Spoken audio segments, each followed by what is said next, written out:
Hello नमस्कार, आप सभी लोगों का एग्जाम टाइम एकेडमी पर बहुत बहुत स्वागत है। एग्जाम टाइम एकेडमी आपका लगातार तैयारी में सहयोग करने का प्रयास कर रहा है और आपकी तैयारी में धार लगाने का काम कर रहा है, क्योंकि प्रतिदिन ऐसे महत्वपूर्ण क्वेश्चन जो टॉपिक से बन सकते हैं उस पर चर्चा करता है ताकि आपकी बची खुची तैयारी भी कंप्लीट हो जाए। हम जानते हैं कि आप निश्चित तौर पे अपनी तैयारी में लगे हुए हैं, लेकिन कभी कभी होता ऐसा है कि वही चीज़ बार बार पढ़ते पढ़ते मन ऊब जाता है, कुछ नया चाहता है ये मन। तो उसी नए के लिए हर टॉपिक से जो महत्वपूर्ण क्वेश्चन बन सकते हैं, जो एग्जाम में आए हुए हैं, उससे रिलेटेड क्या भाषा में परिवर्तन करके नया क्वेश्चन बनाया जा सकता है, ठीक उस तरह की टोटल समस्याओं पर बात करने के लिए टॉपिक वाइज प्रश्नों का रिवीजन चल रहा है। किसका? भूगोल और आपके इकोनॉमिक्स का। भूगोल और इकोनॉमिक्स का अब ये अर्थशास्त्र का पार्ट लगा हुआ। देखिए, इसमें एक दिन के 15 क्वेश्चन हुए थे, मूल्य निर्धारण में 15 क्वेश्चन लगे थे। उस हिसाब से ही आपका दूसरा वीडियो होगा, ठीक है। तकनीकी प्रॉब्लम के कारण वो वीडियो वहीं रोकनी पड़ी थी। उसके आगे की बात हम आज कर लेंगे, तो ये वीडियो पूरी तरह से कंप्लीट हो जाएगा। आइए देखिए आज क्या लगा है, कौन कौन से प्रश्न इससे संबंधित। मूल्य निर्धारण एवं फर्म का संतुलन, ठीक है, ये उसमें आगे बढ़ा दिया गया है। देखिएगा पहला क्वेश्चन आपका क्या है। क्वेश्चन ये कि एक शुद्ध प्रतियोगिता फर्म की पूर्ति अनुसूची अल्पकाल में निर्धारित होती है, ठीक है। एक शुद्ध प्रतियोगिता फर्म की पूर्ति अनुसूची अल्पकाल में किससे निर्धारित होती है? यह प्रश्न आपके सामने से गुजरा होगा, ठीक है, या ये आप पढ़े होंगे। तो जवाब देने का प्रयास करिएगा। औसत आगम से, सीमांत आगम से, आय वक्र के लिए सीमांत उपयोगिता से, सीमांत लागत वक्र से। तो जल्दी से इस प्रश्न का जवाब दीजिएगा। इस प्रश्न का जवाब क्या हो सकता है? देखिए, शुद्ध प्रतियोगिता की बात कर रहा है, तो इसका जवाब वही है कि पहले आप लगाइए, इसके बाद मैं लगाता हूं, आप पहचान करिएगा कि मेरा गलत हुआ कि सही। तो देखिए, इसका ऑप्शन डी सही है, सीमांत लागत वक्र से, यानी एमसी से। किससे? एमसी से। क्या अल्पकाल में क्या निर्धारित होती? फर्म की पूर्ति अनुसूची। फर्म की पूर्ति अनुसूची। आगे है कि बाजार संरचना के किस रूप में एक फर्म का अपने उत्पादन की कीमत के ऊपर नियंत्रण लगभग शून्य होता है। देखिए, वह कौन सा बाजार है जिसमें कीमत नियंत्रण पर उत्पादक का कोई भी बस नहीं चलता है, ठीक है। कीमत बाजार तय करती है। कीमत कौन तय करता है? बाजार तय करती है, ठीक है। ऐसी बाजार कौन सी होती है? पूर्ण प्रतियोगिता होती है। कौन सी होती है? पूर्ण प्रतियोगिता होती है। यह प्रश्न बार बार पूछा जाता है, तो आप समझ लीजिएगा कि जिसमें बहुत सारे क्रेता, बहुत सारे विक्रेता हो, किसी का कोई मना ना हो, वो पूर्ण प्रतियोगी बाजार कही जाती है और उस पर कीमत पर किसी का नियंत्रण नहीं होता, ठीक। मांग और पूर्ति के हिसाब से बाजार कीमत को तय करती है। आगे कह रहा कि समूह संतुलन के प्रत्यय को विकसित किया था किसने? समूह संतुलन के प्रत्यय को किसने विकसित किया था? जे रॉबिन्सन ने, चैम्बरलिन द्वारा, श्रम द्वारा, हिक्स द्वारा। तो यह प्रश्न बहुत ही महत्वपूर्ण है, आप जान लीजिए, इंपॉर्टेंट में लगा दीजिएगा। कौन समूह संतुलन को चैम्बरलिन द्वारा विकसित किया गया है? किसके द्वारा? चैम्बरलिन। समूह संतुलन। आगे कह रहा पूर्ण प्रतियोगिता के अंतर्गत अल्पकाल में किस परिस्थिति में एक फर्म उत्पादन को बंद कर देती है? बहुत ही महत्वपूर्ण क्वेश्चन ये भी है, ठीक। बहुत बार आपसे इधर उधर थोड़ा सा करके पूछा जाएगा कि पूर्ण प्रतियोगिता के अंतर्गत कोई फर्म अल्पकाल में कब उत्पादन को बंद कर देगी? अल्पकाल में किस परिस्थिति में उत्पादन को बंद कर देगी? तो देखिएगा, यदि P यदि AB से कम हो, P यदि AC के बराबर हो, P यदि AC से कम हो परंतु AB से EBC से ऊंची हो। अब ये बात समझने की है, इसका यही सही होगा। देखिए, पी यानी कीमत, प्राइस, एसी मतलब एवरेज कास्ट से कम है तो चलेगा, लेकिन एबीसी से ऊपर नहीं होनी चाहिए। समझ में आई बात? एबीसी से ऊपर नहीं होनी चाहिए। क्यों? क्योंकि जब औसत परिवर्तनशील लागत के बराबर भी कीमत नहीं मिल पाएगी तो वह उत्पादन बंद कर देगा। फर्म को लाभ क्या है कि वह अपने उत्पादन को बंद कर दे, इसी में उसकी भलाई है, नहीं तो समस्या हो जाएगी। ठीक है, घाटा ही घाटा। जब तक औसत परिवर्तनशील लागत के बराबर उसको क्या कीमत मिल रही है तब तक वो उत्पादन करेगा, क्योंकि कुछ तो मिल रहा है, आगे दीर्घकाल में लाभ हो सकता है। आगे कह रहे निम्नलिखित बाजारों में से किस स्थिति में उपभोक्ता का अतिरेक उपस्थिति शून्य होगा। कह रहा अतिरेक मतलब बचत शून्य हो जाएगी। ठीक है, उपभोक्ता बचत, आप जानते हैं ना कि किसी वस्तु की कीमत हमारे अंदाजे से यदि कम है तो हम उसको उपभोक्ता की बचत कहते हैं। जैसे कोई वस्तु हमको पसंद आ जाए, अगर हम उसको कह रहे हैं कि ये 400 की है और वो 300 की मिल जाए वास्तव में, तो हम 100 रुपया जो बचेगा उसी को उपभोक्ता की बचत कहते हैं। कह रहा है कि यही उपभोक्ता की बचत किस स्थिति में शून्य हो जाएगी। क्या? पूर्ण प्रतियोगिता में, प्रथम कोट के मूल्य विभेद में, द्वितीय कोट के मूल्य विभेद में, तृतीय कोट के मूल्य विभेद में। तो देखिए क्या, पूर्ण प्रतियोगिता में तो ये बहुत ज्यादा रहती, क्योंकि उत्पादकों के बीच कंपटीशन रहता है तो उपभोक्ता का बहुत ज्यादा फायदा होता है। लेकिन प्रथम कोटि का जो मूल्य विभेद होगा उसमें प्रत्येक व्यक्ति से, ठीक है, प्रत्येक व्यक्ति से अलग अलग कीमत वसूली जा सकती है मांग की लोच के अनुसार, इसलिए इसमें उपभोक्ता की बचत जो है शून्य होती है। क्या होती है? शून्य होती है।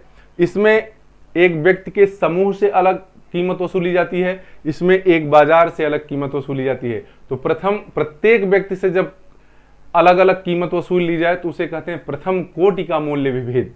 ठीक है ना जी, इसमें उपभोक्ता के पास कोई भी बचत नहीं होती है। ठीक है, सबसे ज्यादा बचत पूर्ण प्रतियोगिता में होती है, सब उसके बाद इसमें सबसे कम या शून्य इसमें। आगे कह रहा है कि एक पूर्ण प्रतियोगिता वाली फर्म के संतुलन हेतु आवश्यक प्रतिबंध क्या है, आवश्यक शर्त क्या है। पूर्ण प्रतियोगिता वाली अगर फर्म है तो आवश्यक शर्त क्या है, तो मैंने उस वीडियो में आपको बताया था। सबसे पहली शर्त क्या है? AR बराबर MR होना चाहिए। ठीक है, AR बराबर MR। ठीक है, उसके बाद की बात बाद में है। सबसे पहले क्या होना चाहिए? सीमांत आगम और सीमांत आय दोनों क्या होना चाहिए? बराबर होना चाहिए। और ये पहला आपका बता रहा है। क्लियर? ये कौन सी बाजार है? ये पूर्ण प्रतियोगी बाजार, पूर्ण प्रतियोगी। अब तो ये रेखा खींच देने पर ये ग्राफ आप तुरंत जान जा रहे होंगे, क्योंकि इतनी क्लास ले चुके हैं कि कौन सा बाजार है, कम से कम ये जान गए होंगे। ठीक है, आगे अगर नहीं जान पाए तो पहली वीडियो इसका देख लीजिएगा, मूल्य निर्धारण का। उसमें मैंने पढ़ा दिया है कौन से बाजार में कैसा वक्र का स्वरूप बनेगा आपका रेखाचित्र। क्योंकि रेखाचित्र जब तक समझ में नहीं आएगा तब तक आप कतई अर्थशास्त्र जान ही नहीं पाएंगे। क्योंकि एक वास्तविक उत्पादक तो जमीन पर उत्पादन करता है, अर्थशास्त्री जो है सारा उत्पादन किताब और कॉपियों पर करता है। ठीक है, हाँ, कह रहा है कि एक प्रतियोगी बाजार में एक फर्म का मांग वक्र कैसा होगा। एक प्रतियोगी बाजार, प्रतियोगी बाजार का मतलब कह रहा है पूर्ण प्रतियोगी। प्रतियोगी बाजार का मतलब कैसा? पूर्ण प्रतियोगी। कैसा? तो आप जानते हैं प्रतियोगी बाजार में मांग वक्र का मतलब AR की बात कर रहा है। किसकी? कीमत। AR किसको निर्धारित करता है? कीमत को। तो आपने देखा क्या है? AR का स्वरूप ये होता है। चूंकि पूर्ण प्रतियोगिता है तो MR भी इसी तरह से होता है। ठीक है, तो कैसा होता है? क्षैतिज सीधी रेखा, यानी X अक्ष के समानांतर होता है। X अक्ष के समानांतर। ये सब प्रश्न, सभी प्रकार के प्रश्न बन सकते हैं। किसी एग्जाम में X अक्ष के समानांतर पूछ देगा, किसी आंसर दे देगा, किसी में क्षैतिज दे देगा। समझ में आई बात? हाँ, तो सब तरह का जानिए, क्योंकि पूछेगा क्या? इतना जबरदस्त पढ़िए कि चैलेंज करिए आयोग को कि भाई पूछो कहां से प्रश्न पूछोगे। जब हम पूरा टॉपिक ही कवर कर लिए हैं तो पूछोगे कहां से। ठीक है, कह रहा है कि वह बिंदु जहां फर्म अपनी परिवर्तनशील लागतें पूरा कर पाती हैं कहलाती है केवल ABC। ठीक है, परिवर्तनशील लागत वेरिएबल कास्ट को अगर पूरा कर पाती हैं तो उसे हम क्या कहते हैं। देखिए, संतुलन बिंदु, उत्पादन बंद होने का बिंदु, अधिकतम लाभ का बिंदु, या इनमें से कोई नहीं। जल्दी से बताइएगा इसका आंसर क्या हो सकता है। जल्दी देखिए, जब हम क्या परिवर्तनशील लागतों को ही केवल पूरा कर पाएंगे, समझ में आई बात, तो उसे हम कहते हैं उत्पादन बंद होने का बिंदु। इस स्थिति में फर्म को बंद कर देना ही क्या होगा, फायदेमंद होगा, फर्म को चलाने में बहुत नुकसान हो जाएगा। समझ में आई बात। परिवर्तनशील लागत आगे कह रहा है कि उत्पादन के एक साधन के सीमांत उत्पाद और सीमांत आय उत्पाद के मानों में कोई विसंगति नहीं होगी। ठीक है, कोई विसंगति नहीं होगी मतलब कोई अंतर नहीं होगा। कोई अंतर नहीं होगा कब, जब AR बराबर MR, जब TC बराबर TR, AC बराबर MC या AC बराबर AR नहीं। ये देखिए, ये इसी की बात कर रहा है जब AR बराबर MR यानी पूर्ण प्रतियोगिता में। ठीक है, तब कोई विसंगत नहीं होती है। AR और AMR दोनों बराबर होते हैं। मार्जिनल कास्ट और एवरेज कास्ट, मार्जिनल रेवेन्यू और एवरेज रेवेन्यू दोनों बराबर होता है, तब कोई विसंगति नहीं होती। सीमांत आय और औसत आय दोनों बराबर हो तो कोई विसंगति नहीं होती है। कह रहा है निम्नलिखित में से कौन सा कथन सही नहीं है। निम्नलिखित में से कौन सा कथन सही नहीं है। यदि MC वक्र AC वक्र के से नीचे हो तब AC वक्र अनिवार्यतः आरोही होता। सही है ये तो। ठीक है, यदि MC वक्र AC वक्र से ऊपर हो तब AC वक्र अनिवार्यतः आरोही होता। ये भी सही है। ठीक, MC वक्र AC वक्र एक दूसरे को न्यूनतम और औसत लागत पर काटते हैं। ये भी सही है। MC वक्र AC वक्र एक दूसरे को अधिकतम औसत लागत, अधिकतम नहीं न्यूनतम पर काटते हैं। ठीक है, यानी ये गलत है। यहां क्या होना चाहिए, न्यूनतम शब्द, न्यूनतम पर काटता है, अधिकतम पर नहीं। इसलिए इसका आंसर ये होगा। हाँ, ये बहुत बार मैं बनाया हूं, ये देख लीजिएगा। ठीक है, कह रहा है कि एकाधिकार का परिणाम प्रायः, एकाधिकार का परिणाम प्रायः होता है कैसा, प्रावैगिक तथा तकनीकी कुशलता, प्रावैगिक तथा आवंटनीय कुशलता, आवंटनीय तथा तकनीकी कुशलता, या आवंटनीय तथा तकनीकी अकुशलता। टेक्निकल प्रश्न है, जल्दी से बताइएगा। देखते हैं ये इसका जवाब दे पाते हैं कि नहीं दे पाते। तो आप निश्चित तौर पे दे लिए होंगे। इसका जवाब है आवंटनीय तथा तकनीकी अकुशलता। एकाधिकार का क्या है, परिणाम प्राय होता है। ऐसा क्यों कहा जाता है, क्योंकि एकाधिकारी हमेशा संतुलन से कम उत्पादन करता है। समझ में आई बात, जो मानव कल्याण के लिए हितकर नहीं है। ठीक, एकाधिकारी कभी भी मानव का कल्याण नहीं चाहता है, वह केवल अपना फायदा देखता है। इसको कहते आवंटनीय तथा तकनीकी अकुशलता। आगे कह रहा कलह बाजार, कॉन्टेस्टेबल मार्केट की संकल्पना निम्नलिखित में से किस बाजार से संबंधित है। ठीक है, कलह बाजार, कलह कब होगा, ठीक, जब मार्केट में स्वतंत्र प्रवेश सहित एकाधिकार होगा, या प्रतिबंध प्रवेश सहित एकाधिकार होगा, या स्वतंत्र प्रवेश सहित या प्रतिबंध सहित अल्पाधिकार। देखिए, तो ये तो सही है, हाँ, स्वतंत्र प्रवेश सहित एकाधिकार होगा तो इसको कलह का मार्केट कहते हैं। चूंकि ए और सी दोनों ऑप्शन एक ही हैं, इसलिए ए और सी दोनों सही होगा। इसका ऑप्शन ए और सी दोनों सही होगा। ठीक है, कलह बाजार, कौन सा? कलह बाजार। और ये बॉमेल की संकल्पना है, किसकी? बॉमेल। आगे कलह बाजार, विलियम जे बॉमेल, बॉमेल। आगे देखिएगा, यहां लिख भी सकते हैं आप, ये संकल्पना किसकी है? William J Baumol, Baumol. ठीक है, कभी कभी पूछ देता है कलह बाजार का प्रत्यय किसने दिया, कलह बाजार का विकसित करने का श्रेय किसको है, तो आप जान जाइएगा, 2 क्वेश्चन यहां से आपको मिल जाएंगे। आगे कह रहा है कि निम्न चित्र किससे संबंधित है, निम्न चित्र किससे संबंधित है। ठीक है, तो आप इसको पहले समझ लीजिए एक बार में। देखिए, ये तो ए आर बराबर जब एम आर हो गई तो यानी क्या है? ये पूर्ण प्रतियोगिता है। देखिएगा, एमसी जहां काट रही है एमआर को, ये संतुलन हो गया। क्या हो गया? संतुलन, यानी उत्पादन यही होगा।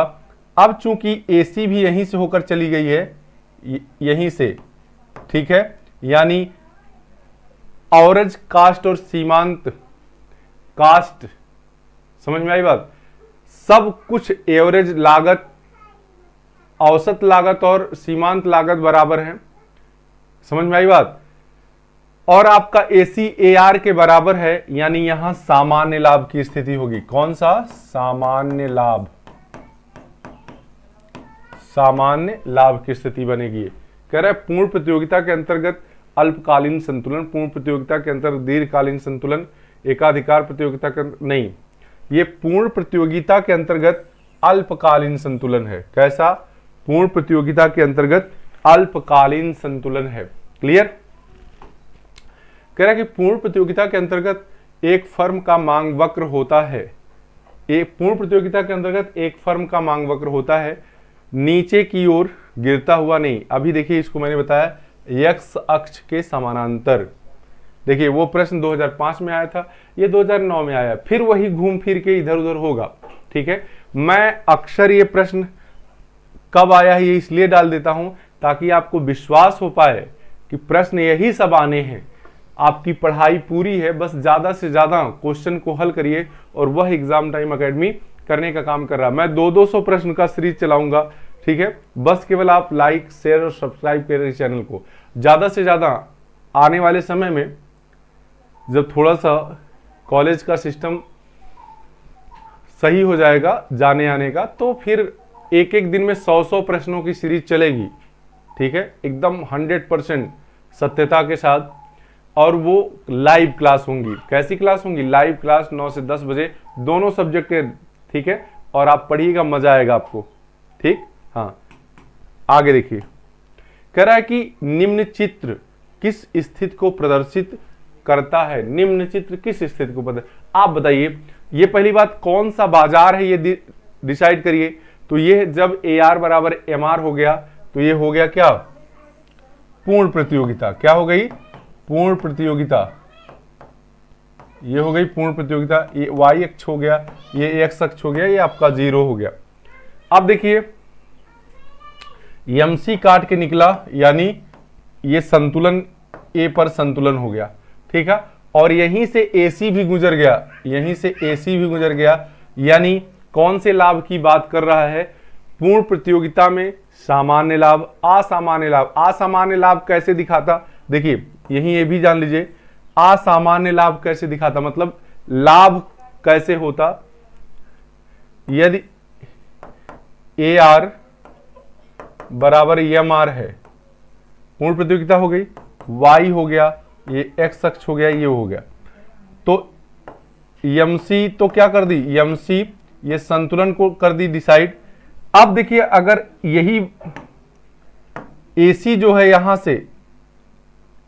यहां से गुजर जाती एसी, अब इसी आप संतुलन को आगे बढ़ाते तो इतने के बराबर जो लाभ होता, इसे हम सॉरी, ये देखिए एसी ऊपर से चली गई ना, तो यहां हानि हो जाएगी। क्या हो जाएगी? हानि। मतलब एवरेज रेवेन्यू जो है एसी उससे ऊपर है, औसत लागत जो है औसत आय से ऊपर है, तो इस स्थिति में हानि होगी। अगर ऐसे बन जाता यही, देखिएगा EMR, ये आपकी EMC होती, संतुलन रिसर्च होता। यहां के बाद यदि AC आपकी इससे कम होती है AR से, यहां से गुजरती, समझ में आई बात, तो यह इस स्थिति में क्या होता, इतने के बराबर लाभ होता। इसे कहते असामान्य लाभ।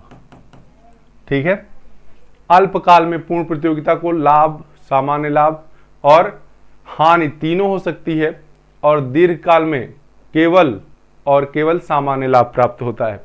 पूर्ण प्रतियोगिता की बात करें हम तो इस तरह से आप समझ गए होंगे। अब इसका कौन है सही, पहला आंसर सही है। पूर्ण प्रतियोगिता अंतर्गत सामान्य लाभ। आइए, कह रहा कि एक फर्म विक्रय लागत पर व्यय करती है। विक्रय लागत पर कौन सी फर्म व्यय करती है? पूर्ण प्रतियोगिता में, एकाधिकार में, विवेचनात्मक एकाधिकार में, एकाधिकारिक प्रतियोगिता में। ठीक है, जल्दी से आप इस प्रश्न का जवाब दीजिएगा। देखिए, जब विक्रय लागत पर खर्च की बात आए तो आप टीवी, समाचार पत्र, दुनिया भर की यूट्यूब में चीजें देख रही हैं, किन किन वस्तुओं का प्रचार आ रहा है। जब वो एकाधिकारी होगा तो उसे प्रचार करने की जरूरत ही नहीं है, क्योंकि ऑलरेडी वो एक ही व्यक्ति है, जिसको जरूरत होगी जाके लेगा। समझ में आई बात? पूर्ण प्रतियोगिता में कोई मतलब ही नहीं होता है, क्योंकि उसमें विक्रय लागत पाई ही नहीं जाती है। तब बात आती है एकाधिकारिक प्रतियोगिता की। ठीक है, क्योंकि इसमें लोग अपनी वस्तु को अधिक से अधिक बेचने के लिए क्या करते हैं, अधिक से अधिक अपने वस्तु को अगर बेचना है तो उनको प्रचार प्रसार करना पड़ेगा। कहते नहीं कि माउंटेन ड्यू, डर के आगे जीत है। ठीक है, तब तक पतंजलि का पेस्ट आ जाता है कि मेरा जो दंतमंजन बना है दंतकांति, उसमें नमक से लेकर लौंग, इलायची, इलायची सब है। तब तक सारे लोग अपने पेस्ट में नमक घुसाना शुरू करते हैं। ये क्या है भाई? ये प्रचार है। ठीक है, लड़कियां और औरतें फेयर एंड लवली लगा लगा के अपना रंग गोरा कर रही, तब तक हैंडसम, फेयर हैंडसम क्रीम, मर्दों वाली क्रीम आ गई, क्योंकि मर्द भी अब किसी मामले में महिला से पीछे नहीं रहना चाहता। तो जितने भी प्रचार प्रसार चल रहे हैं, बांगड़ सीमेंट, ठीक है, देख रहे हैं, डबल बुल, अल्ट्राटेक सीमेंट, देश की नंबर 1 सीमेंट, टाटा नमक, ये जितने भी प्रचार प्रसार हैं सब किसमें होते हैं? एकाधिकारिक प्रतियोगिता में, क्योंकि सब इसमें अपने अपने माल को अच्छा बताने के लिए प्रचार प्रसार करते हैं। तो पूछ दे विक्रय लागत किससे संबंधित है? एकाधिकार से संबंधित है। प्रचार प्रसार किससे संबंधित है? तो एकाधिकार से संबंधित है। क्लियर? आगे कह रहे एकाधिकार होता है। एकाधिकार होता है, क्या होता है? 2 फर्मों वाले उद्योग का, एकल फर्म वाले उद्योग का 3। तो एकदम स्पष्ट दिख रहा है, एकाधिकार का मतलब होता है कि एक फर्म हो। क्या हो? एक फर्म हो। समझ में आई बात? एक फर्म हो तो एकाधिकार कहते हैं। अब देखिए, यही मैं कुछ चीजें आपको क्लियर कर देता हूं, देखिएगा। मैं उस दिन आपको एकाधिकारी प्रतियोगिता में सामान्य लाभ, लाभ और हानि के बारे में बताया था, कैसा उसका फिगर बनेगा। हालांकि इसमें कई ठो आए थे, लेकिन यहां साफ साफ देख लीजिएगा, लिखिएगा पूर्ण प्रतियोगिता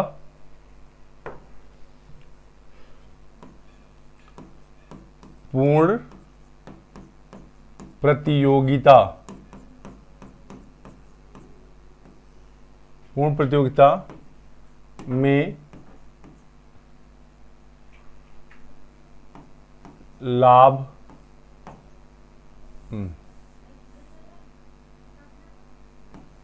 सामान्य लाभ, लाभ तथा हानि,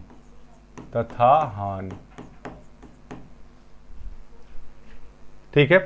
कैसे कैसे होता है देखिए, पहली स्थिति ये आप जान लीजिए, ये आपका y अक्ष है, ये आपका x अक्ष है। क्लियर हो गया? ये डिसाइड कर दिया ए आर बराबर एम आर हो गया, ए आर बराबर एम आर हो गया, यानी ये पूर्ण प्रतियोगिता है। वक्रों को पहचानना जानिए, ठीक है। अब इसमें से देखिए एम सी जब एम आर को नीचे से काटती है तो जहां काटती है वहीं संतुलन होगा। ये क्या है? ई हो गया, संतुलन हो गया फर्म का। क्लियर? यहां तक तो सब में रहेगा। अब देखिए यदि एसी ही डिसाइड करती है कि फर्म को, एवरेज कास्ट ही डिसाइड करती है कि फर्म को लाभ होगा कि हानि। अब देखिए हमने पहले लिया है, पहली स्थिति लिया है कौन सा? सामान्य लाभ का, सामान्य लाभ। सामान्य लाभ का मतलब जब ए आर और एसी दोनों बराबर हों। सामान्य लाभ का मतलब क्या है? देखिए ए आर बराबर एसी जब हो जाए तब इसे हम कहते हैं सामान्य लाभ। क्या कहते हैं? सामान्य लाभ। देखिए यानी ये वक्र भी यहीं से होकर ऐसे निकल जाएगा और इस स्थिति को कहेंगे हम सामान्य लाभ। काहे से? कि एसी और ए आर दोनों बराबर हो गई। क्लियर? आगे दूसरा हम देखते हैं, ये दूसरी स्थिति, ये आपका हो गया क्या? वाई एक्स अक्ष और ये हो गया ए आर बराबर एम आर। पूरा देख लीजिएगा इसको, ऐसा नहीं कि छोड़ के भाग जाइएगा, पूरा देख लीजिएगा, एकदम आपका एक भी प्रश्न गलत नहीं होगा, ये दावा है। अब देखिए इसमें भी क्या हुआ? एमसी ए आर को जहां, एमसी एम आर को जहां से काटी ये संतुलन पॉइंट हो गया। अब हमको इसमें दिखाना है क्या? हानि की स्थिति। क्या दिखाना है? हानि की स्थिति। तो हम क्या करेंगे? एसी को ऊपर से लेकर चले जाएंगे। ये क्या हो गई? एसी, यानी हानि को हानि कैसे होगी? जब एसी अधिक होगी ए आर से, एसी अधिक होगी ए आर से, तो यह स्थिति हानि की बन जाएगी। और देखिए इसको बढ़ाएंगे ऊपर तक, कितनी हानि हो रही है? तो इतने की बराबर हानि हो रही है। ये हानि का क्षेत्र है। किसका?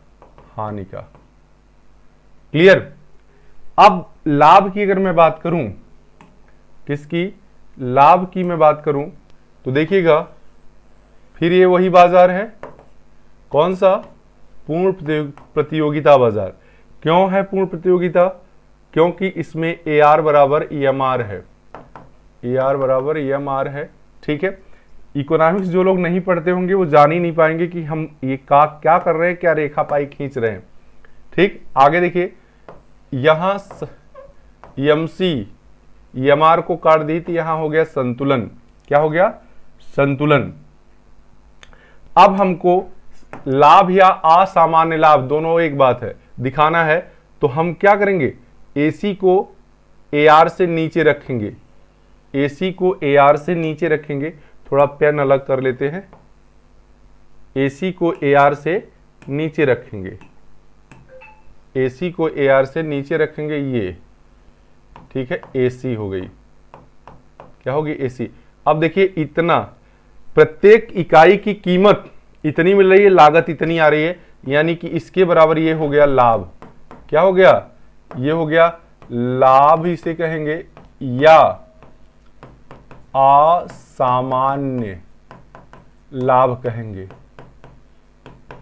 ठीक है, तो ये मुझे लग रहा है आपको एकदम समझ में आ रहा है। इसी तरह से आप डिसाइड कर लीजिएगा। ठीक है, यह कैसी स्थिति है? यह सामान्य लाभ की है। सामान्य लाभ मतलब 5 रुपया लागत है, 5 रुपया लागत है तो 5 रुपया उससे आय प्राप्त हो रही है, तो यह सामान्य लाभ है। यह हानि की स्थिति है। हानि की स्थिति, इसमें क्या है? यदि लागत आपकी कितनी है? 5 रुपया है, तो आय कितनी हो रही है? आय कितनी हो रही है? ₹3 की, ₹3, तो ये हानि की स्थिति है। इसमें क्या है, उल्टा है, लागत आपकी ₹3 की है और लाभ कितने का हो रहा है, आय कितने की हो रही है, ₹5 की। ठीक है, तो ये असामान्य लाभ की स्थिति है। एक बार इसको समझ लीजिए, जान लीजिए, एक एग्जाम में नंबर पकड़, बाजार से एक क्वेश्चन जरूर आता है। और विक्रय लागत नोट कर लेंगे, पूर्ण प्रतियोगिता में सम्मिलित नहीं होती है। तो आज की ये वीडियो कैसी लगी है बताते जाइएगा, मन से देखिए, ज्यादा से ज्यादा लोगों को शेयर करिए। इकोनॉमिक्स और ज्योग्राफी में हम आपको एकदम 100% डर को भगा देंगे, सारे प्रश्न आपके सही हो जाएंगे। ठीक है, धन्यवाद सुनने के लिए।